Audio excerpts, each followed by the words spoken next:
दोस्तों नमस्कार। किताबी दुनिया में आप सबका स्वागत है। किताबी दुनिया की श्रृंखला किसान और किसानी में आज आपके सामने प्रस्तुत है किसान नेता और शेतकारी संगठन के राष्ट्रीय अध्यक्ष रहे शरद जोशी का एक लेख। ये लेख हमें डाउन टू अर्थ पत्रिका से हमने सावार लिया है। तो आइए सुनते हैं लेख। भारतीय कृषि को इसकी मौजूदा दुर्दशा से बाहर निकालने के लिए कृषि विपणन और कृषि विस्तार व्यवस्था में सुधार की तत्काल जरूरत है। साथ ही जमीन को टुकड़े होने से बचाने और किसानों के अनुकूल एग्जिट पॉलिसी को बनाने की जरूरत है। 1929 से भारतीय कृषि की एक ही वास्तविक समस्या रही है। ये किसानों के लिए शुरू से गैर लाभकारी व्यवसाय रहा है। अमेरिकन सिविल वॉर ने भारतीय कॉटन को विश्व बाजार से गायब कर दिया। तभी से भारतीय कृषि हाशिए पर धकेल दी गई। महामंदी के बाद द्वितीय विश्व युद्ध ने कृषि उत्पादों की कीमत कम कर दी और साथ ही अन्न का अभाव भी पैदा हुआ।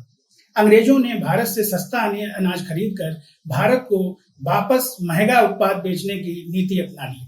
भारतीय उद्योग की इसी नीति का फायदा उठाने लगा। आजादी अपने साथ विभाजन की त्रासदी लेकर आई। ज्यादा अन्न उपजाने वाले कुछ राज्य पाकिस्तान के हिस्से में चले गए और वहां से आए शरणार्थियों की वजह से अन्न की कमी और अधिक बढ़ गई।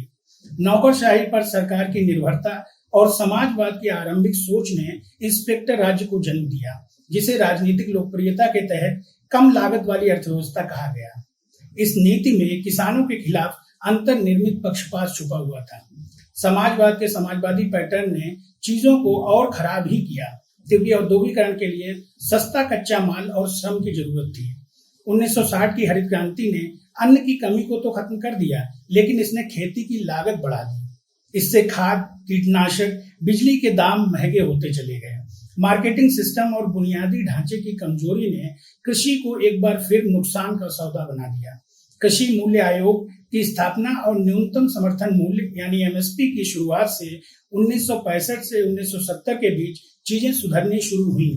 इसके बाद जब एपीसी की जगह commission for agriculture cost and price बना दिया, तब ऐसा समय भी आया जब कमीशन द्वारा सुझाए गए एमएसपी को इरादतन कम कर दिया गया और इस तरह किसानों को दिए जाने वाला न्यूनतम मूल्य ही उच्चतम मूल्य बन गया।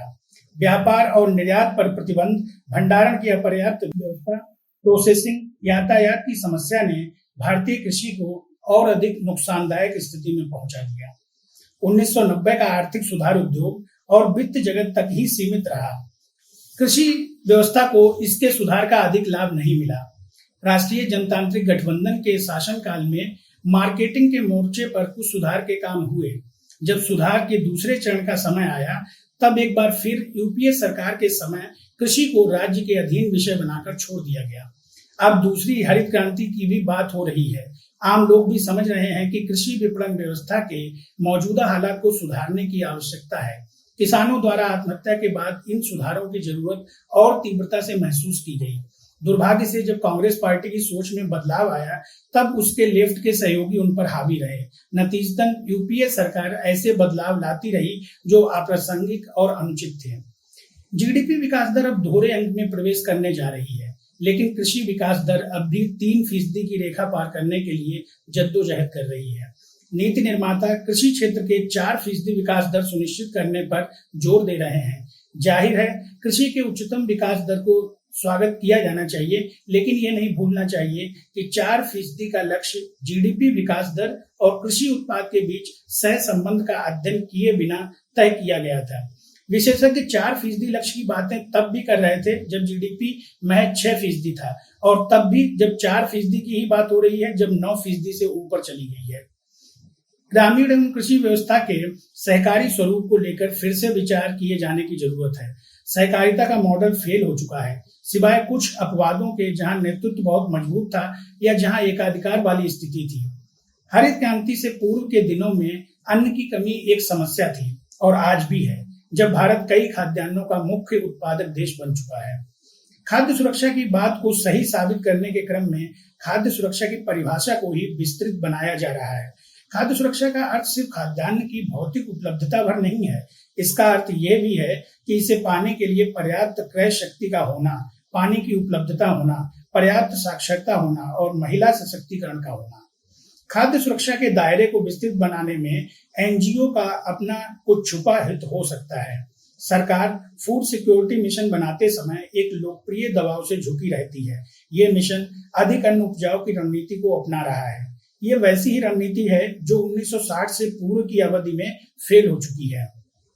इसमें बुनियादी ढांचे और तकनीक पर जोर है, जबकि किसानों को आर्थिक लाभ देने पर तकरीबन नगण्य ध्यान दिया गया है। वाम अर्थशास्त्रियों के विचार ने भी कृषि बहस को बहुत अधिक प्रभावित किया है, जिसमें वे सीमांत और छोटे किसानों की स्थिति पर भी बहुत अधिक जोर देते हैं। तथ्य ये है कि किसी एक किसान के पास जमीन का आकार आर्थिक स्थिति के मुकाबले परिवार की एकजुटता पर निर्भर करता है। छोटी जोत वाले किसान आमतौर पर ऐसे परिवारों से आते हैं जहां भाइयों के बीच हर पीढ़ी के दौरान जमीन का बंटवारा होता रहा है।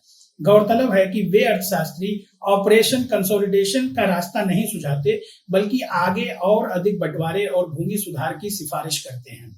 यह बंद होना चाहिए। इसी तरह ग्रामीण परिदृश्य में महाजनों के खिलाफ भी एक पूर्वाग्रह की स्थिति है। सत्य यही है कि औपचारिक ऋण संगठन पर जोर देने के बाद भी ग्रामीण अर्थव्यवस्था में अनौपचारिक रूप से ऋण देने वाले महाजनों ने कृषि ऋण क्षेत्र में एक महत्वपूर्ण भूमिका निभाई है। उनका ब्याज दर या कर्ज वसूलने के तरीके भी उतने बुरे नहीं जितने माइक्रो फाइनेंस संगठनों के होते हैं।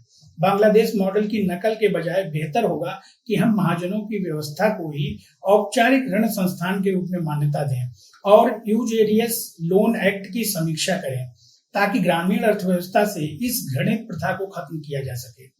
कृषि क्षेत्र से संबंधित कई ऐसे मुद्दे हैं जो आजादी के बाद के दिनों से लेकर आज तक प्रासंगिक बने हुए हैं। फिर भी कुछ ऐसे मुद्दों की सूची बनाना लाभकारी होगा जिसका सामना आने वाले दशकों में भारतीय कृषि क्षेत्र को करना होगा। ज्यादातर किसान कृषि कार्य में इसलिए शामिल हैं क्योंकि उनके माता पिता उनके लिए जमीन छोड़कर गए हैं। सर्वे के अनुसार अगर विकल्प दिया जाए तो ज्यादातर किसान आज ही किसानी का काम त्याग देंगे। दूसरी ओर जिनके पास पैसा है, प्रबंधकीय कौशल है और तकनीकी से परिचित हैं, वे इस क्षेत्र में आने को लेकर अनिच्छुक हैं। कृषि भूमि घट रही है और बाजार जमीन के बदले आकर्षक पैसा देने के लिए तैयार है। ऐसी स्थिति में स्पेशल इकोनॉमिक जोन के लिए जमीन का आवश्यक अधिग्रहण अनुचित होगा। किसानों के अनुकूल एक एग्जिट पॉलिसी बनाना बेहतर विचार होगा, जहां किसानों के पास यह अधिकार हो कि वह अपनी मर्जी से या तो कृषि कार्य करता रहे या अपनी जमीन बेच दे। वैश्वीकरण की प्रक्रिया का तब तक कोई खास अर्थ नहीं होगा जब तक कि उत्पादन के कारकों का इंटर सेक्टोरल ट्रांसफर ना हो। भारत वैश्विक तापमान जैसी नई आपदा को झेलने के लिए तैयार नहीं है। 1960 से किए जा रहे बेहतर प्रयास इस आपदा की वजह से धूल में मिल जाएंगे। अधिक उपज देने वाले बीज जो हरित क्रांति के दौरान अच्छा मुनाफा देते रहे हैं, शायद तब ऐसी भूमिका ना निभा पाएं जब अचानक तापमान और मौसम की स्थिति में तेजी से बदलाव आने लगे। बजट भाषण में वित्त मंत्री स्वीकार कर चुके हैं कि कृषि विस्तार और इनपुट सब्सिडी की व्यवस्था चरमरा चुकी है। कृषि विस्तार व्यवस्था को वेतनभोगी सलाहकार कर्मचारी के बजाय कमीशन आधारित सलाहकार में बदले जाने की जरूरत है। आज किसानों को खाद्य या भोजन पर दी जाने वाली सब्सिडी का मजाक बनाया जाता है। ये रुकना चाहिए। सीधे किसानों तक सब्सिडी का सही लाभ पहुंचाना कोई बहुत कठिन काम नहीं है, बशर्ते ऐसा करने की राजनीतिक इच्छा शक्ति हो। धन्यवाद दोस्तों। यदि ये लेख आप लोगों को अच्छा लगा हो तो अपने मित्रों के साथ में साझा करें।